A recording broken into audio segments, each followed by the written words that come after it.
시편 131편 말씀인데 겸손하게 예배하라 라는 제목으로 함께 말씀 나누도록 하겠습니다.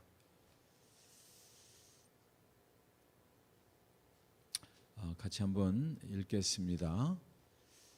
시작. 여호와여, 내 마음이 교만하지 아니하고 내 눈이 오만하지 아니하오며 내가 큰 일과 감당하지 못할 놀라운 일을 하려고 힘쓰지 아니하나이다. 실로 내가 내 영혼으로 고요하고 평온하게 하기를 젖된 아이가 그의 어머니 품에 있음 같게 하였나니 내 영혼이 젖된 아이와 같도다. 이스라엘아, 지금부터 영원까지 여호와를 바랄지어다. 아멘. 거기까지만 봉독하겠습니다. 겸손하게 예배하라라는 제목으로 말씀 나눌 때 우리에게 은혜가 될 수 있기를 바랍니다. 많은 시편에 있는 그 시들은 성전에 올라가는 노래라는 제목이 붙여져 있습니다. 시편의 많은 부분들은 그렇죠. 순례자들이 절기가 되면 이제 팔레스타인 그 곳곳에 흩어져서 살다가 그 절기날이 되면 이제 예루살렘으로 성전으로 올라가는 거죠.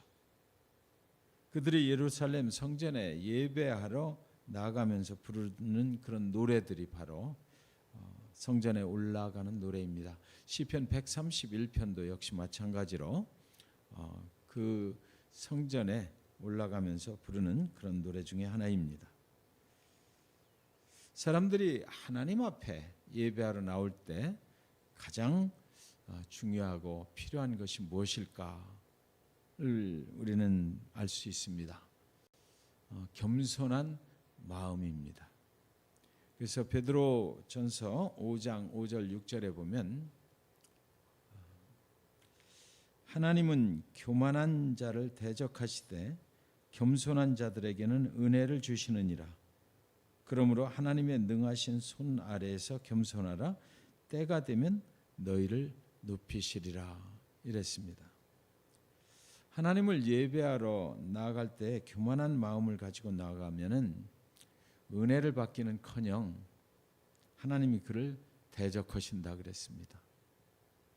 예배 중에 하나님은 겸손한 마음을 가진 자에게 은혜를 베풀어 주신다. 그래서 너희는 예배할 때 겸손하라라고 베드로는 말하고 있습니다. 그렇다면 그 겸손은 과연 어떤 겸손을 말하는 것일까요? 그 겸손은 바로 하나님의 능하신 손 아래에서 겸손하는 것입니다. 다른 말로 말하면 인간의 겸손이 아니라는 거죠. 하나님의 능력을 입은 겸손을 말하는 것입니다. 인간의 세상적인 그런 겸손은 힘이 없습니다. 그러나 하나님의 능력의 손 아래에서 겸손하면은 두 가지가 이루어진다고 그래요. 첫 번째는 하나님의 은혜가 임하게 된다는 것입니다. 하나님의 은혜는 교만한 자에게 임하는 것이 아니고 하나님의 능력 앞에 겸손한 자들에게 하나님의 은혜는 임한다라는 것입니다. 우리가 하나님의 은혜를 간구하지 않습니까? 은혜를 우리에게 베풀어 주십시오라고 할 때 우리의 마음속에 하나님의 능력 안에서 나는 겸손한 자가 되겠습니다 라고 할 때 그 은혜가 임한다는 것이죠. 두 번째는 때가 되면 하나님이 그를 높여주실 것이니까 너희는 겸손하라라는 것입니다. 오늘날 현대 문화 속에서 많은 그리스도인들이 당신 자신의 이름을 스스로 높이기 위해서 하나님과 예수님과 성령님의 이름을 도용을 하는 경우를 우리는 종종 보게 됩니다. 언뜻 보기에는 굉장히 분별이 어렵죠. 그러나 사랑하는 여러분, 저와 여러분의 신앙이, 저와 여러분의 헌신이, 저와 여러분이 드리는 헌금 드림이, 저와 여러분이 교회를 위해서 수고하는 일이 인정받지 못해도 다른 사람들로부터 칭송을 받지 못해도 오늘 저와 여러분이 섬겨야 할 그곳에서 그 자리를 떠나지 않고 지키면서 오직 하나님만을 위해서 하나님이 저와 여러분을 높여주실 때까지 저와 여러분의 자리를 지키면 하나님께서 하신다라는 거죠. 그런데 과연 오늘날의 이런 기독 문화 속에서 이런 사람들이 얼마나 있을까 또 생각해 보게 되는 것입니다. 하나님의 능하신 손 아래에 겸손하면 그리하면 하나님의 때에 너희를 높이시리라 그랬습니다. 우리가 높임을 받는다라는 것은 하나님 안에서 높임을 받는 것이 가장 가치 있는 것이고, 그래서 그것은 하나님의 때에 하나님께서 하실 일이다라는 거죠. 내 스스로 되지 않는다라는 것입니다. 인간의 힘과 권세와 재물 앞에 우리는 겸손하는 경우가 많이 있죠. 하나님의 이름이 외면당하고 있는 이 시대 속에서 그런 일들이 많이 벌어집니다. 그래서 오늘 시편 131편은 아주 귀한 말씀이다라는 거죠. 그래서 어느 신학자가 시편 131편은 마치 겸손한 자의 목에 걸려있는 진주 목걸이와 같은 시다라고 이렇게 말했습니다. 인간적인 겸손과 하나님의 능하신 손 아래에서 겸손한 것은 분명하게 다른 것이죠. 인간적인 겸손은 굽실대는 겁니다. 그러나 하나님의 능하신 손 아래에서 겸손한 것은 하나님의 능력과 은혜가 임한 그곳에 하나님 앞에 겸손한 것이기 때문에 그것은 세상의 겸손과는 완전하게 구별되는 것입니다. 거룩한 겸손인 것이죠. 그래서 1절에 보시면 여호와여 내 마음이 교만하지 아니하고, 같이 읽을까요? 시작. 여호와여 내 마음이 교만하지 아니하고 내 눈이 오만하지 아니하오며 내가 큰 일과 감당하지 못할 놀라운 일을 하려고 힘쓰지 아니하나이다 그랬습니다. 첫 번째로 겸손은요, 교만함을 스스로 거절할 때 생기는 것입니다. 타락한 죄인의 마음 속에는 다 교만해지고 싶은 마음이 우물트고 있어요.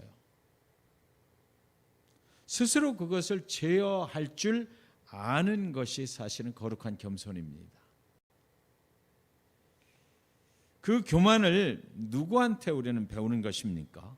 그 교만은 사탄에게서 오는 거죠. 하나님처럼 되고 싶은 것, 하나님의 자리에 오르고 싶어 하는 것은 사탄에게서부터 오는 것입니다. 그것은 마귀의 본질인 거죠. 마귀의 가장 큰 특징이 바로 교만한 것이고, 마귀는 우리를 항상 교만한 자리로 인도를 해가는 것입니다. 이사야서 14장 13절 14절에 보면 같이 읽겠습니다. 시작. 내가 내 마음에 이르기를 내가 하늘에 올라 하나님의 무별 위에 내 자리를 높이리라. 내가 북극 지폐의 산 위에 앉으리라. 가장 높은 구름에 올라가 지극히 높은 이와 같아지리라 하는도다. 여기서 지극히 높은 이는 하나님을 말하는 것이죠. 사탄의 정체는 교만입니다. 여기서 강조된 단어는 내가죠. 내가 내 마음에 이르기를 내가 하늘에 올라. 내가 주체입니다. 영어 성경에는 I will 그랬습니다. 내가 하리라는 것이죠. 교만한 마음은 하나님보다 높아지려는 그런 마음이 바로 교만한 마음입니다. 교만한 마음은 여기 마음에서부터 시작이 된다. 우리의 마음 속에 교만은 마음에서부터 시작이 되어서 어디로 나타난다고요? 눈으로 나타나는 것입니다. 1절에 보면 그랬어요. 눈으로 나타납니다. 교만은 그래서 눈을 보면 알 수가 있다라는 것이죠. 그리고 그것들은 이제 행동으로 결국 나타나게 된다는 것입니다. 무슨 뜻입니까? 교만은 숨길 수가 없다라는 것이죠. 그러므로 우리는 우리의 마음을 잘 관리해야만 합니다. 마음속에 움틀대는 그 교만을 신앙 안에서 거절할 줄 알아야 하나님이 원하시는 겸손한 예배자가 될 수 있다라는 것이죠. 잠언서 6장 16절에서 19절까지 말씀을 보시면 같이 읽을까요? 시작. 여호와께서 미워하시는 것 곧 그의 마음에 싫어하시는 것이 77가지이니 곧 교만한 눈과 거짓된 혀와 무죄한 자의 피를 흘리는 손과 악한 계교를 꾀하는 마음과 빨리 악으로 달려가는 발과 거짓을 말하는 망령된 증인과 및 형제 사이를 이간하는 자이니라. 하나님이 미워하시는 것 중에 가장 먼저 나오는 것이 뭡니까? 교만입니다. 그 77가지 중에 곧 교만한 눈과 그랬어요. 역대하 26장에 보면 이스라엘의 우시아라는 왕이 장장 한 52년 동안을 통치를 했다고 하는데요. 그가 하나님 보시기에 정직했다고 합니다. 그는 하나님을 바라보면서 정치를 했던 사람이에요. 그래서 하나님이 그를 아주 오랜 동안 형통케 하셨습니다. 그런데 그가 어느 날 변화됐어요. 변화돼서 역대하 26장 16절에 보시면 같이 읽겠습니다. 시작. 그가 강성하여짐에 그의 마음이 교만하여 악을 행하여 그의 하나님 여호와께 범죄하되 곧 여호와의 성전에 들어가서 향단에 분향하려 앉으라 그랬습니다. 교만해졌어요. 어느 날 강성하여지니까 크게 되니까 좀 일이 잘 되니까 강성하여졌어요. 그때에 교만해졌다라는 것이죠. 마치 하나님께서 하신 일을 자기가 한 것처럼 아마 착각을 했던 것 같습니다. 그것은 그때 교만해질 때에 그의 하나님 여호와께 뭐한 것이다? 범죄한 것이다. 하나님이 보실 때 그렇다는 거죠. 그런데 곧 그렇게 되니까 교만한 마음이 어떻게 됐어요? 여호와의 성전에 들어가서 자기는 정치하는 왕인데 제사장이 할 일을 그가 막 해버리는 것입니다. 성전에 들어가서 제사를 하는 일은 왕이 하는 일이 아니죠. 그는 결국 그 일로 인해서 성경에 보면 문둥병에 걸려서 죽게 됩니다. 교만은 이렇게 무서운 것이죠. 하나님은 교만한 자를 대적하신다 그러셨어요. 이렇게 된 결정적인 계기가 뭐냐면 그가 강성하여짐에 그의 마음이 교만하여졌기 때문입니다. 그래서 잘 될 때 우리는 조심해야 되죠. 강성해질 때 우리는 조심해야 돼요. 우리를 형통케 하시는 분이, 우리를 잘되게 하신 분이 누구인가를 생각하면 우리는 교만해지지 않을 수가 있는 거죠. 저는 목회 현장에서 많은 성도님들이 변화되면서 또 한편으로 무너지는 모습도 많이 보았습니다. 하나님께서 이제 좀 살만하게 해주시면 왜 그런지 모르게 그때부터 바빠져서 예배를 빠지시는 거예요. 사실은 예배를 외면하기 시작할 때부터 하나님과 멀어지잖아요. 제가 경험했던 그런 것이 있는데 우리는 예배 이렇게 하면 예배가 참 이게 소홀히 되기가 쉬운 것이 있는데 우리 안에 저를 포함해서 모두 다 그렇죠. 그 죄악이라는 것이 교만해지고 싶은 그런 마음이 그 본능적으로 그 죄악된 마음이 있는 것 같아요. 그래서 전에 어떤 성도님 보면 그분한테 교회에서 좀 예배 중에 사진을 좀 찍었으면 좋겠다, 이렇게 교회 일을 맡긴 적이 있어요. 그런데 그 사진을 좀 겸손히 찍으면 괜찮은데 뒤에서 좀 안 보이는 데서 이렇게 좀 찍으면 괜찮아요. 웹사이트 관리도 해야 되고 그러니까 사진은 찍어야 되죠. 그런데 예배 시간에 그냥 앞에 나와서 막 이게 성도님들 사진을 찍고 돌아다니는 거예요. 앞에 막 왔다 갔다 하고 예배가 되질 않는 거예요. 사람들이 다 그분을 쳐다보느라고. 참 어렵죠. 그런 경우에는 예배를 진행하기가 굉장히 어려운 거예요. 일단 저는 분명하게 말씀드리고 싶어요. 예배가 딱 시작되면은 예배 인도하고 그 꼭 필요한 그 예배 제단 앞에 나와야 되는 사람 외에는 절대로 나오지 마셔요. 꼭 필요한 경우, 자기가 그 예배 순서에 있는 경우만 나와서 그분이 막 그러고 돌아다니니까 예배가 막 흐트러지는 거죠. 하나님께 우리의 시선을 맞춰야 되는데 그 순간에 사람들의 마음이 그 성도님한테 저분 뭐 하는 거야? 막 이렇게 쳐다보게 되고, 그런 것들은 예배의 디자인이죠. 예배를 설계할 때 그런 부분들이 철저하게 관리돼서 오직 모든 성도들이 그 순간에는 하나님께만 집중할 수 있도록 하는 거. 그거 굉장히 중요한 거죠. 하나님을 바라보는 거예요. 겸손은 나를 바라보게 하는 것이 아니라 하나님을 바라보게 하는 것입니다. 그래서 본문 2절 3절에 보시면요, 같이 읽겠습니다. 시작. 실로 내가 내 영혼으로 고요하고 평온하게 하기를 젖된 아이가 그의 어머니 품에 있음 같게 하였나니 내 영혼이 젖된 아이와 같도다. 이스라엘아, 지금부터 영원까지 여호와를 바랄지어다 그랬습니다. 이 2절 말씀은 겸손의 상태가 어떤 건지를 잘 보여주고 있는 거죠.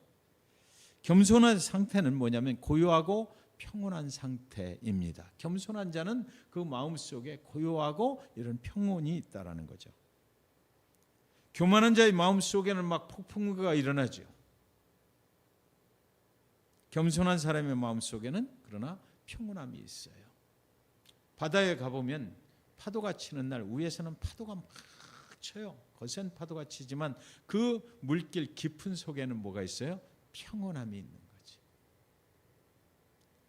깊은 바닷속은 평온한 것입니다. 신앙이 깊은 사람들은 겸손함으로 평온한 거예요.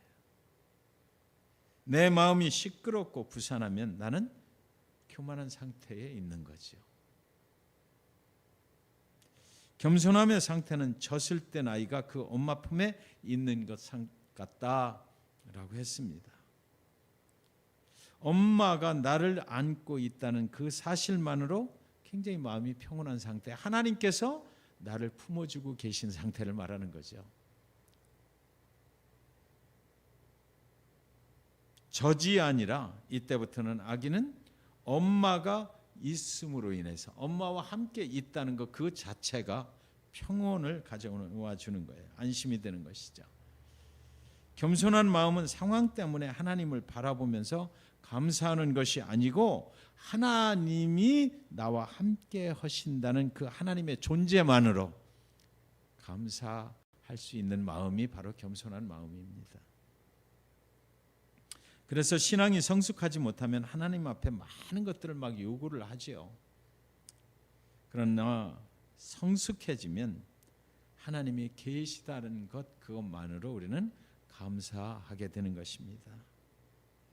축복이 굉장히 중요하지만 그 축복을 주시는 하나님이 더 중요하기 때문이에요. 그래서 시편 131편은 성전에 예배하러 나아가는 자들의 노래입니다. 우리가 예배를 준비할 때 어떤 마음으로 준비해야 돼요? 겸손한 마음으로, 평온한 마음으로 준비해야 되는 거죠. 겸손하게 하나님을 바라보는 그런 마음이 예배자의 마음입니다. 하나님의 능하신 손 아래에 겸손하게 나아가면 하나님께서 우리를 높여 주실 때가 있다. 성경은 그렇게 말하고 있어요. 저와 여러분의 모습이 하나님 앞에 겸손한 예배자의 모습이 되실 수 있기를 주님의 이름으로 간절히 축원드립니다.